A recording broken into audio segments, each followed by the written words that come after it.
राज्यभरात आज restaurants, hotels आणि बार मालकांनी बंद पुकारलाय।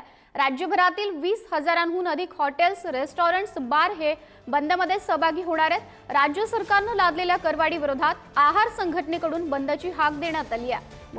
मद्यावरील दुप्पट करवाढ, वार्षिक परवाना शुल्कातील वाढ, उत्पादन शुल्कातील वाढ कमी करण्याची आहार संघटनेची मागणी आहे। करवाढीमुळे सुमारे 1.5 लाख कोटींची उलाढाल असलेला हॉस्पिटॅलिटी उद्योग आज बंद राहणार आहे।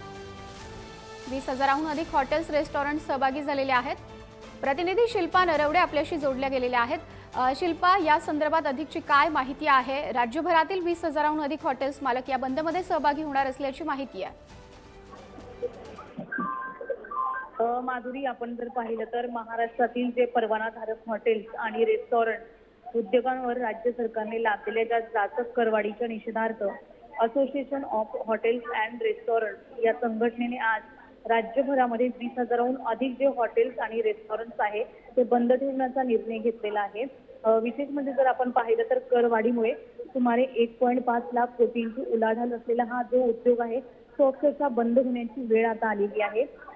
जर मद्यावरील मूल्यवर्धित करामध्ये 5 वरून 10% दुप्पट वाढ आणि वार्षिक परवाना शुल्कातील 15% वाढ, तसंच जर आपण पाहिलं तर उत्पादन शुल्कातील 60% वाढ कमी करावी अशी देखील आहार संघटनेची मागणी आहे। अशा विविध आहार संघटनेच्या या प्रमुख मागण्या आहेत आणि त्या मागण्या घेऊन आज 20,000हून अधिक हॉटेल्स आणि रेस्टॉरंट बंद ठेवण्याचा निर्णय या संघटनेने घेतलेला आहे। माधुरी। शिल्पा, धन्यवाद दिलेल्या सर्व माहितीसाठी। Thank you.